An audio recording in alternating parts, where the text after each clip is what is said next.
Good morning, everyone. Evening, depending on when you're listening, of course, or watching. Welcome to the Dorking podcast. As usual, I'm your host, Lee Nightingale, and Armand, you're here with us again. Thank you, my friend. How are you doing? Very good, thanks, Lee. Excellent. And I'm just so delighted to have the gent that is Ted Ivens with us. Ted, how are you doing? I'm fine, thank you. Very well, yes. Excellent. So thrilled you could join us here on the show. I know Armand speaks extremely highly of you, and we're really looking forward to getting your thoughts and insights and experience with the club. But before we get into that, Armand, I know you've got a few things to share with regards to rugby and the facilities at the club. So over to you, buddy. Yeah, no, of course. Thanks, Lee, and yeah, welcome from me as well, Ted. Lovely to have you on. With regards to rugby, I guess it's been a while, about 10 days since we've done the last podcast, so it's worthwhile saying that we are hoping to have rugby restart alongside when schools go back. We don't know that for sure yet. It's not been announced, but that's sort of the word around the grapevine, because sports will be allowed at schools at that point.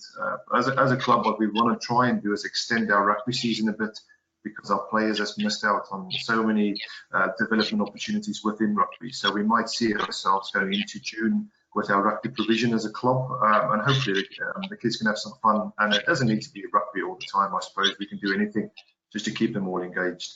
And furthermore, with regards to the facilities, Andy Webb and Stanton is really cracking on there. We've got the roof on, which is great, and hopefully we'll be watertight by the end of this week.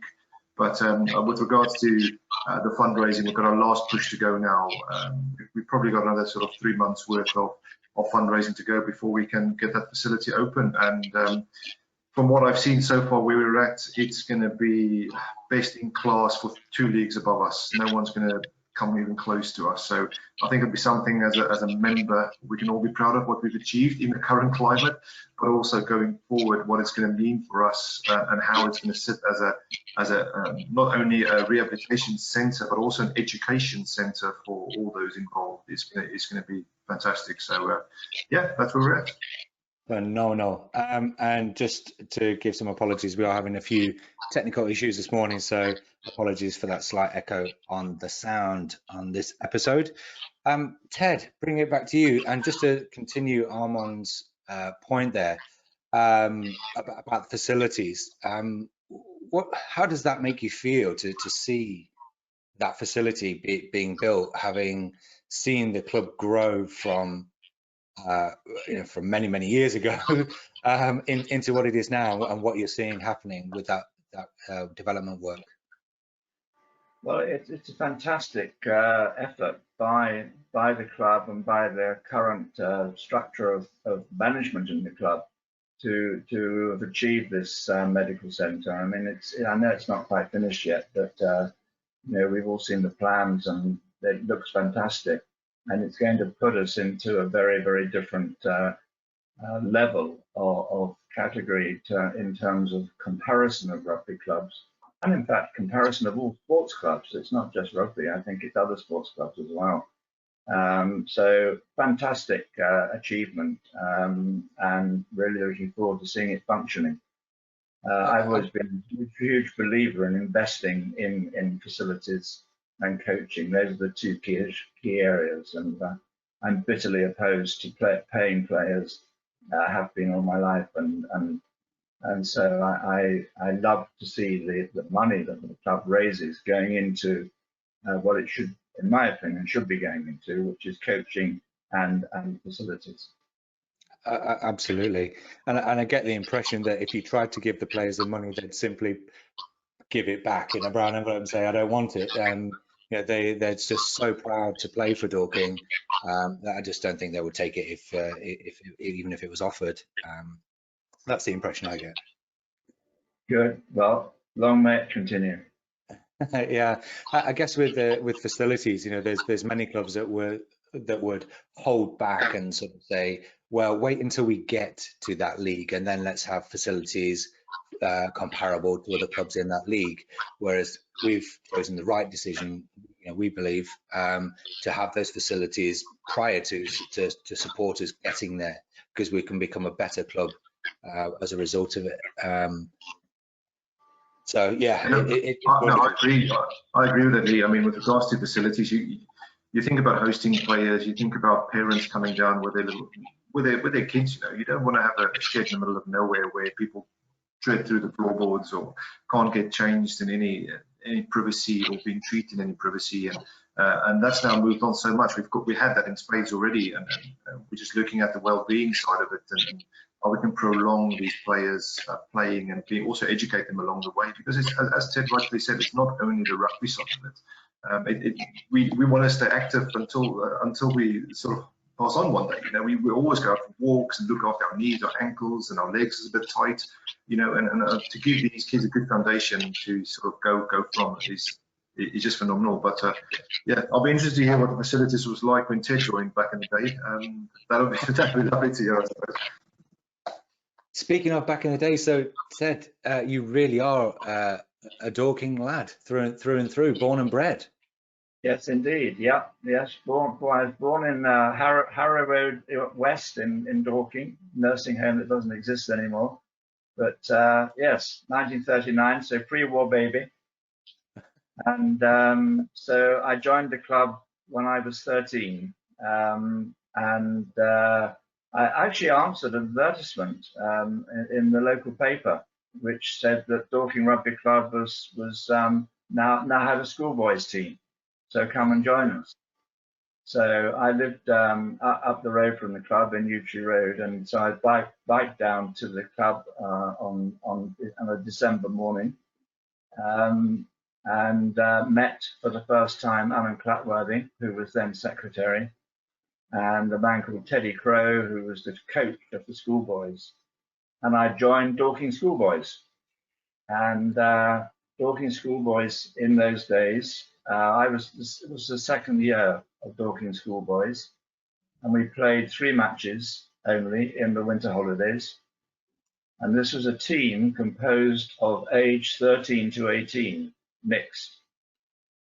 So I was a spindly 13-year-old tight-head prop forward, and the first match I played against Wallingham, I had packing down behind me in the second row a 6'3" Cambridge undergraduate called Colin Peace, who had gone up to Cambridge that year, and this was in December. So he'd gone up, and he was under 19 on the 1st of September, so he was still allowed to be in the schoolboys.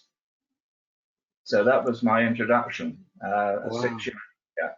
So even back then, in the early 50s, the club was proactive in reaching out and trying to share rugby in the local community.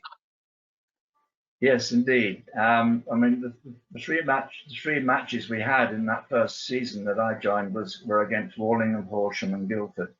So it was 3 local teams who'd all started in a similar way to us. And so that was what it was, junior rugby, as it was called, or schoolboy rugby. And speak to the facilities then. So you cycle down on a December day, and you rock up to the club, because I understand it wasn't where it is now, right? That's right. No, it was in Pixham Lane in Dorking Cricket Club. And the pavilion's still there. It's just as it was, I think, when I first joined. It's a wooden building, quite small by comparison with where we are now. In fact, very small, but very intimate and very, very friendly and very homely, and full of fun and full of huge memories, I can promise you. It was, yes, that's where we started. We had 1 rugby pitch at Pixham Lane, and there was 1 soccer pitch. And between the 2 pitches was a cricket square, which is obviously Dorking Cricket Club. And so we shared the pavilion with the cricket club, and had to be off the patch by the 30th of April for the cricket season to start. And then we were allowed back on, I think it was the 15th of September, middle of September. So that's how it worked. And wow. Sharing those facilities was a great pleasure, except that those of us who played cricket all went off to play for the villages because we thought Dorking Cricket Club at that time was a bit snooty and didn't really like rugby players, particularly young ones like me. And so we all decided when we wanted to go and play our cricket that we'd go and play for the villages. So I went to Westcott and other boys went to North Homewood or Cold Harbour or Brockham or so on. So is that quite common for the rugby boys to play cricket during the summer? I think so, yes. I'm pretty sure there's a lot of cricket played now, Armand, isn't there? I think a lot of players play cricket. Yeah, there is actually one of our senior players now, the chairman at Dorking Cricket Club. So he's brought the club on massively. They've done lots of internal works there, and a lot of the boys do play cricket. About, I would say, about 9, 10 years ago, a chap called James Penfold, who's also a chairman of a local cricket club, he decided to enter a 2020 team on a Wednesday night. That's just rugby players. Yeah, it was the Oval Cup. We didn't have any cricketers. Any home sort of advantage. We only play away games, and we ended up winning the thing. So playing against all the local cricket clubs, and I believe Ted, you've done that in the past as well, didn't you? Playing the Oval Cup. Yes, I have. Yes. We used to play on Wednesday nights, and 18 overs or 20 overs. Can't remember, but certainly about that amount. And so it was the original T20, I think. Yes, and great fun, huge fun. Dorking Rugby Club had a team.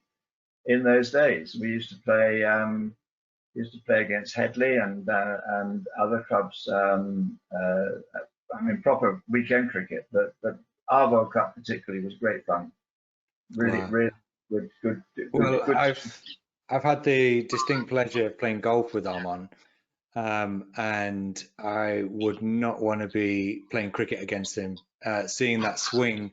I mean, just the power, the distance he can hit that golf ball when he connects in the right direction. It's a same in cricket, by the way. It's when I connect. That's important to say. Yeah. When I don't often. Yes. When I try and hit a golf ball today, I'm still told that I hit it like a cover drive. Yeah, that's quite common. I mean, I'm an avid golfer. Have been for 20 odd years. And if I play with somebody new and I immediately see them play that sort of cover drive golf shot, I'm like, play cricket, do we? And they're like, yeah, how do you know? I'm like, well, you can see. It's difficult to break old habits. Yeah, so yeah, the releasing of the wrist is not something that I guess you do in cricket. But so Ted, moving on from the schoolboys, you became club captain in '62, I believe. Yes, I did. Yes. I was sort of really the start of the new guys coming into the club. In fact, the schoolboys team that I played in produced 4 club captains. John Lane, Tony Brown, Mick Levy, and myself. And so we all went on from the schoolboys to become a club captain, and I was 1 year in front of the other 3.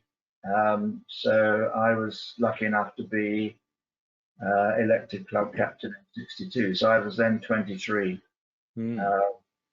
I was honestly. How many teams did we have at that point? Was it just the one? We had three adult teams and just starting a 4th, just starting a B15. So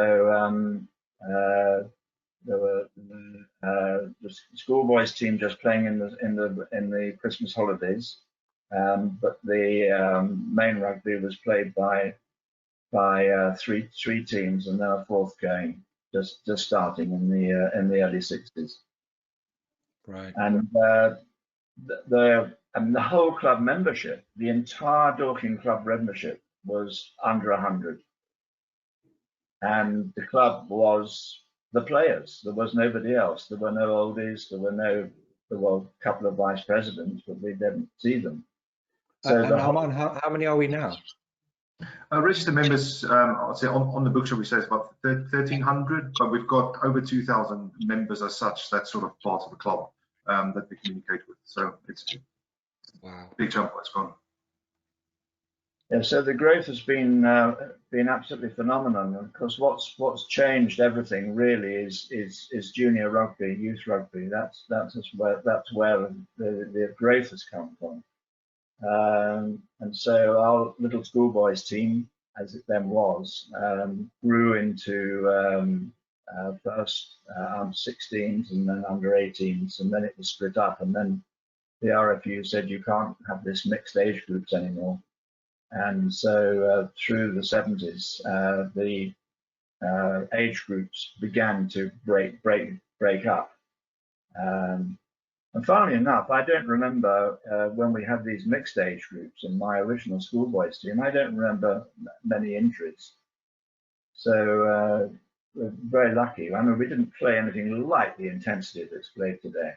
You know, Right. Okay. That was their main concern, was it? That the bigger boys, the older boys, would cause some damage to the younger boys. Yeah, well, I mean, there have been some horrific injuries in all levels of rugby, and that's why I'm so thrilled about this new medical centre. I mean, I think it's a fantastic thing to be investing money in, so that we've got people on duty all the time to look after particularly young people's injuries and head injuries. And but the intensity that the game is played today simply didn't exist in those 50s and 60s. It wasn't there. We were not anything like as fit. We were not trained properly. We were not conditioned. We didn't pay anybody. Nobody in Dorking Rugby Club was paid anything. Mm. So literally just a case of training once a week or whatever. Was there even training, or did you just rock up on a weekend and play? Well, the club captain was the coach. So when I was club captain in 1962, I coached the first 15 as well. And there wasn't anybody else. You know, the whole club, difficult to get across today because the club is so big now. There's so many structures, so many layers to it. But I mean, the club did not exist of anybody except players. That was it. A group of players. So everything that happened in Dorking Rugby Club was done by the players. But there wasn't anybody else. They didn't exist. So extraordinary changes now, but all for the good. So was it literally a case of turn up on the weekend to play, and you would coach, as in give some tactics, or in the warm up beforehand you'd come up with a strategy, or was there even a training day during the week back then? We did train. We did train on a Tuesday and Thursday. Yeah, plenty of that. Plenty of drinking, yeah. Plenty of that. I was actually very lucky when I was captain because we had a PTI sergeant from Headley Court who was playing for us, and so he after a couple of training sessions that I'd held at Pixon Lane, he said to me, "Ted, we need to get properly fit. What can we do?" And I said, "Well, you tell me." And he said, "Well, why would you come up to Headley Court?" And I said, "Yeah, of course I would. I'd love to." So we went up to Headley Court and actually played at being proper rugby players, being trained by this PTI sergeant, and he put us through our paces. I mean, he was a guy who was spent all his daytime looking after horrifying accidents that happened with RAF pilots and personnel and so on. So, when he got a group of relatively fit young men in the evening, he put us through our paces. And he got us very fit in that. It's a lot of Fantastic. fun. Fantastic. Yeah. What a story. So then you moved into coaching, still, I guess, at a relatively young age, sort of early to mid 30s, right? You moved into the under 18s, under 11s coaching. Yes, I did. I injured my knee playing at school. I got my leg got locked in one of those scrums where the ball won't go in, and it was put in 8 or 10 times, and each time it came out again. And so the scrum suddenly wheeled, and my leg was stuck in the mud, and so the whole scrum pivoted on my left leg, which rather screwed up my knee. And so unfortunately, the injury came. That was when I was 17, and that injury came back to me when I was about 27, 28. And so the doctor said, if you play anymore, you're going to be crippled for the rest of your life. So I decided to stop playing and tried refereeing for half a season, which I didn't like because I kept wanting to pick the ball up. So I thought, well, I'll try coaching. So that's what I did, and I announced to the club that, subject to the committee's approval, I was going to become the first 15 coach.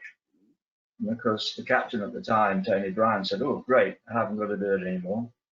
And all my mates were still playing in the first 15, so it was great fun. And we had a ball actually. We had the 4 years that I was first 15 coach was huge fun, and it was the start of a long coaching setup at Dorking.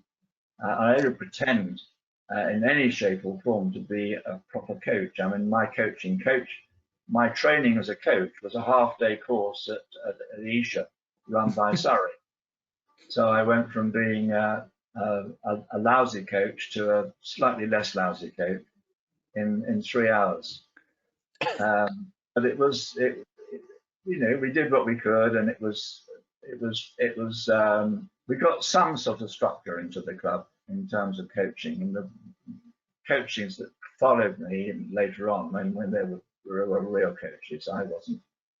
I was a player turned into a coach over sort of as an emergency, if you like. A lot of fun. Right. And Sorry, I'll step in there, yeah.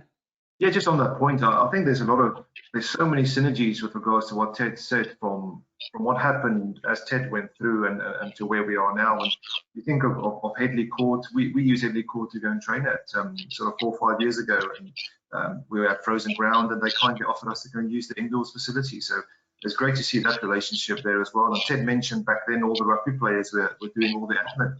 I guess now it's only ex-rugby players doing all the admin. It's all the people that's gone through the club now that's sort of drifting into the relevant boards and trustees and sort of executive committees. So it's funny how the game of rugby works, how everyone wants to give back and also help the club move forward. So I guess that's sort of one of the key values as a Dorking Rugby Club member that's been installed in you. This is part of your journey, and when you're through your playing journey, then there's some more life in you to be part of this club, which is fantastic.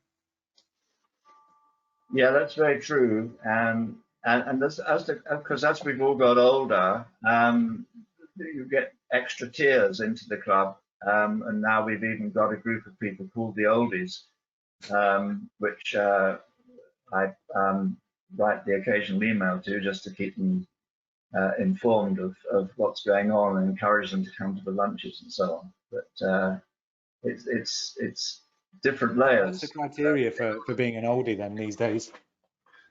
Are we allowed to say? Well, there's no age limit to being an oldie. No, you can become an oldie whenever you choose to. Okay. Speaking on the opposite end of the spectrum, the minis. This was something that I understood that you founded in 1980. Yes, I did. I got. I lived in Reigate up till 1977, and I've come back to Reigate now. But in 1977, I was moved on business. I was promoted and had to go and work out of a business based in Gerrards Cross in Buckinghamshire. So they said, if you want to have this promotion, you've got to move. So I upped my family, 3 children, from our house in Reigate, and we went to live in a little village called Sear Green, just between Beaconsfield and Gerrards Cross. And I joined Beaconsfield Rugby Club. And when I walked in, they said hello, and I said, well, I'd like to join. They said, great, what do you do? And I said, well, I've been doing a bit of coaching. And they said, great, you can coach our under 11s. And I said, well, just a minute. I've never coached that age group before. And they said, well, you'll learn. and it was mini rugby. And so into my life for the first time, I was introduced to mini rugby, which had been, I think, in the country then about 4 or 5 years. Early 70s, I think, the first club started playing mini rugby, but we certainly didn't have it at Dorking. And yes, so I took this under 11 team and coached them for a couple of years and had a lot of fun with it. And then I moved back to Surrey again on business, and went back to Dorking and said, we should try this mini rugby. It's great fun. They said, right, get on with it. So I had my first mini rugby session at Dorking in January 1980 with a couple of friends, a couple of our sons, and five boys altogether, and 4 coaches, in fact, like Ken Way, Ken Walno, Tony Brown, and myself. So that's how it all started, literally. Half a dozen boys on a Sunday morning. In January 1980, and turns into hundreds of kids. Yeah, yes. Well, it caught the mood, I think, at a time when wasn't very much youth sport outside the schools. Clubs were not really encouraging boys or girls under 12 or 13 to come and join. So many sort of really, I think, caught the mood of the country at the time and became very successful. And were the girls involved back then in the early 80s? Yes, we had girls right from the start, and at mini level, and because they got to a very embarrassing point when they were 11 or 12, because puberty moved in, and the girls didn't want to mix with the boys anymore, and the boys certainly didn't want to mix with the girls anymore. So it then became divided, I think, under 12 or under 13s. But yes, girls were involved right from the word go. Fantastic. Armand, anything you want to bring in at this point? No. I mean, for me, it's just fantastic to hear where the clubs come from. To think about what 41 years ago it started with a couple of dads and their kids going down, and today we just scaled that up. It's still 60 odd volunteer dads and all the kids running around on a Sunday if you stand back and look at it that way. And I guess Teddy mentioned there was not much youth sport at that point, and you captured sort of the audience at that stage. And I guess it's quite similar for us as a community over here. There's a couple of football pitches, and you mentioned the cricket club as well. But as a rugby club, if somewhere to go on a Sunday morning to get physically active and do a team sport, and I think that's great to hear that sort of stood the test of time. I'll tell you something, Armand, he all of a sudden just made me feel very old, because when he said, it started 41 years ago, I'm kind of looking down the time and I'm thinking, was that in like the 60s, 70s? No, that was 80, of course, as we just mentioned.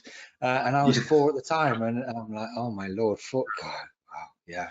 So for those of you who can do math, I turned 45 on Saturday. So, wow, old. Can I join the oldies, Ted? You can, with pleasure, if you'd like to. I think yeah, of course you can. Anybody can join the oldies. You know what? And sorry about this, sports fans, but the only time I've ever played rugby was at school, and we played it once, and I was like, no, I'm going to go play cricket or basketball or something. I was quite skinny at the time. There was nothing to me. I was probably about 4 stone wet through. So it wasn't a sport that appealed to me as you get bashed to bits by all the bigger boys. So yeah, that was not for me. Then I guess pushing on a bit, you became youth chairman, club chairman, and president in 2006, which is obviously a huge accolade. That was at Surrey and also at Dorking in 2008.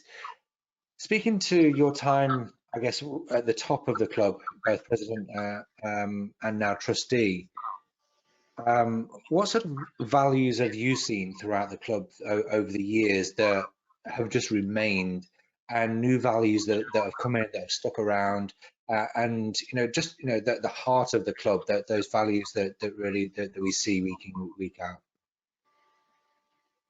Well, I think the two key values that rugby teaches us all are camaraderie and integrity. They're both very important values for life, but they teach you to be honest with yourself, and I think that's very important. And my two sports, rugby and cricket, are both have similar values in that respect. In fact, there used to be a saying a few years back when I was a kid: "Don't do that; it's not cricket." And unfortunately, professionalism in cricket has brought the top end of the game into some pretty scandalous cheating, which I'm horrified about. But I was brought up that if you hit a cricket ball and you knew you'd hit it, you walked. You didn't wait for the umpire to put his finger up. And I think rugby is just the same. Rugby teaches you to respect other people, and it teaches you to be a good loser as well as a happy winner.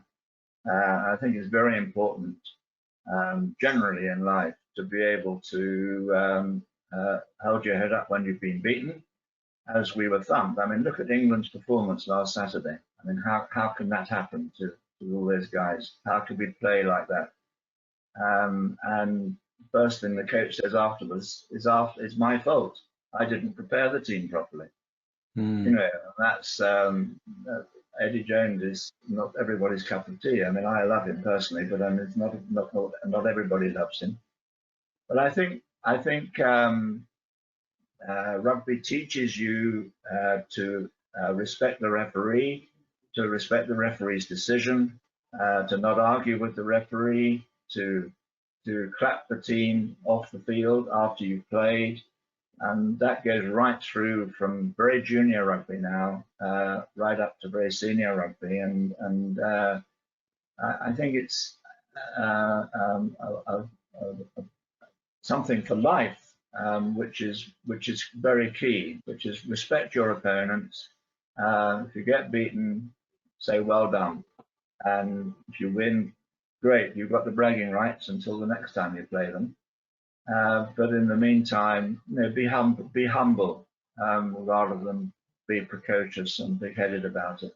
And yeah, absolutely. Everything that football is not currently, because just like cricket, I mean, it's ruined effectively, and I'm not sure if it can ever return to back to what it was. I mean, I don't think it's ever been like rugby, but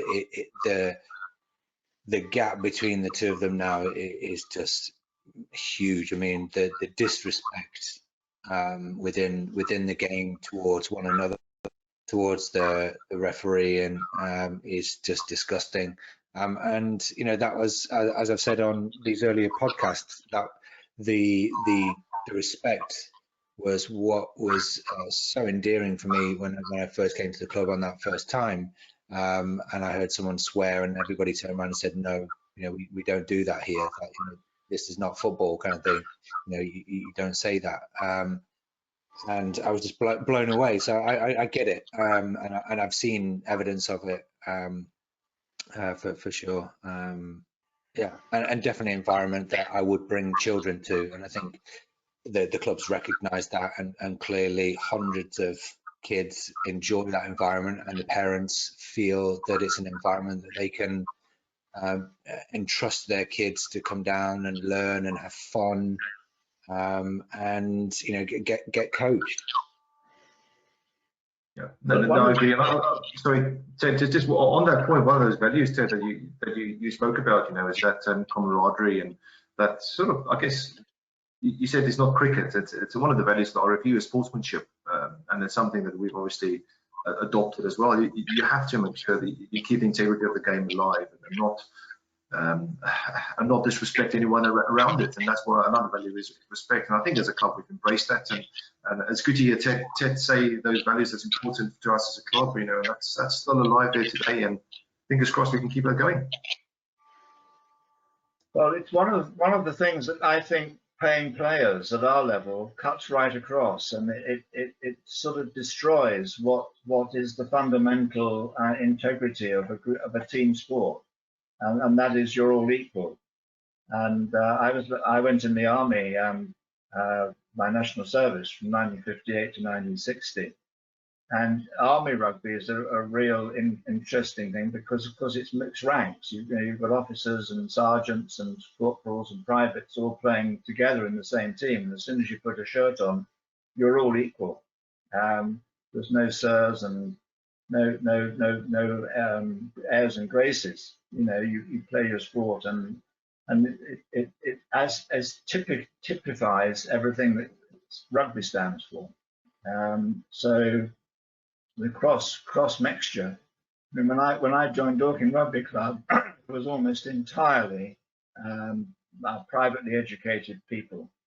There were very few state school players in that original schoolboys team of mine.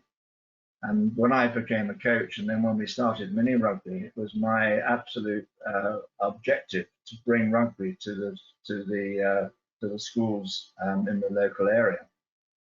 And one of the things I did was I went out and started coaching rugby at Ashcombe School and Sons School. I took a class at Sons School, actually in a classroom.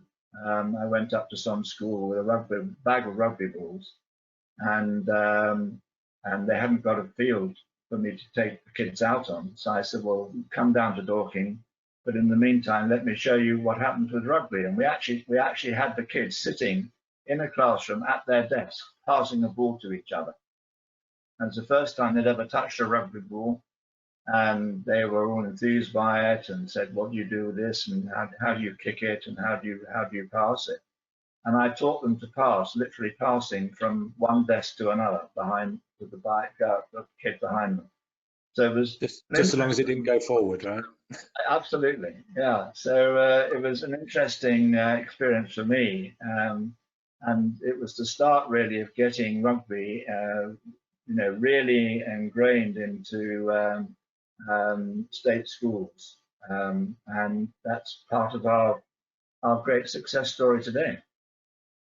Yeah, I think to add to that, Ted, it's quite funny how you said, I didn't actually know you did that. And I think in 2004 or so, I actually went to the same schools and did coaching, 2004. And we've now, as a club, obviously we've got the community funding from Waits kindly that's allowing us to pay for a coach to go into these schools. And it's funny, it's still, I mean, obviously if we were in rugby at this point in time and we were allowed to, we would go to those schools and still do the coaching like we did just before COVID hit us. So it's funny how it's sort of, I guess, as a club, we've always had that mindset of giving back to the local schools and encouraging people to join the club and be part of our wonderful journey. Yeah. Wonderful. Ted, just finally, what's your hopes for the club? I don't want to sort of stretch it too far in the future. Let's say within the next 5 years, where would you really like to see, and where do you believe Dorking can be in that time frame? Well, I think we've got, and rightly so, ambition to get back into the next league. We're in level 5 at the moment, and the league structure is going to change over the next year or two, which is good in principle because it means we'll hopefully have less travel. But as a fundamental, I would hope we have aspirations to get back into and play into the international 4 again, or national 2 rather. Sorry, level 4, national 2. I think also I would very much like to see the women's side develop into a much stronger group than they are at the moment. I mean, Pip Merritt's done a fantastic job bringing the women through, but we need to. I mean, I would like to see a women's first 15 playing absolutely neck and crop beside our men's first 15. I'd like to see it playing on a Saturday afternoon when men's first 15 is playing away. I'd like to see a women's first 15 playing at home, and given the same facilities and the same resources as the men. 100% agree. Yeah, that happens at the top level now. You can look at all the top Premiership clubs. They've all got a women's team. So I would hope that we would evolve into that process, and our medical facilities will enable us to offer that as a fantastic resource to encourage that to happen. So that's absolutely. And obviously we had Pip and Kat Kane on just last week, and it was wonderful to chat with them and hear about their experiences and what they're trying to do for the club to enhance women's rugby, and it's just phenomenal. And I for one would wholeheartedly support that in getting those women on that pitch when the first 15's away. Armand, how do you feel about that? Oh, no, 100% support it. I mean, in fact, I support all Ted's views on there. I guess the only other element I would add to that, I suppose, is we need to make sure we do our groundwork right with our youth section, and make sure we get that transition from youth rugby into senior rugby correct. And that is something we've been focusing on. Obviously, we've had a chat with Benji where we sit with that from a youth development program point of view. But yeah, by all means, I think as a club, we are capable of getting ourselves into level 4 as a senior men's playing group, and also as a club. I mean, we're crying out to have a senior ladies team play alongside the men's. I think we've got a good catchment area for it, and Pip's been doing a great job, and the ladies members or playing members are on the increase. And you should go down on a Wednesday night and you see 25 sort of women just getting away from home, from work, and just coming down to the club, playing a bit of touch rugby and having some fun. And that's already happening. And I guess the challenge for us is how do we transition into a competitive scenario where they are down on Saturday and playing a match. And as a club, we're probably where we need to be at this point in time. We're ahead of other clubs, but possibly behind of others. But yeah, by all means, it doesn't mean it's for lack of effort. Yeah, if there's any ladies out there listening want to take up the game, please contact us. Phenomenal. Ted, thank you so much. It's been a real pleasure having you on the show. Wonderful to hear your journey with the club at all the different levels. I guess thank you from everyone at the club for everything you've done for the club and continue to do. It's greatly appreciated. I know Armand would echo that as well. Yeah, no, I agree. I agree, Ted. Thanks for everything you've done. And I guess one story I didn't tell, Ted, when I first joined the club, I had a compressed disc, and you and Annie kindly invited me into your house to get one of those inverted machines where I can hang, get my back sorted out. And from that point in my first year with the club, it sort of shows me what type of club you are. And that's one little thing you've done that you probably didn't think much of, that stuck with me for a long time. Yeah, so thank you for everything you've done for the club, and hopefully we can make it proud moving forward. Well, thank you for having me today. It's been very, very great pleasure, and long may the club continue. It's in very good hands. Armand, you're doing a wonderful job as director of rugby, and we're all very proud of having you there, and having such a top man who's played really serious rugby and looking after all our youngsters and in the way that you do. I think you've done a fantastic job, and we're very thrilled and very proud to have you amongst us. Oh, thanks, Ted. Wonderful. Armand, Ted, thanks so much again, and appreciate everyone for listening and watching this week's podcast. I look forward to seeing you again on the next episode. Thanks, everyone. Bye for now. Thank you.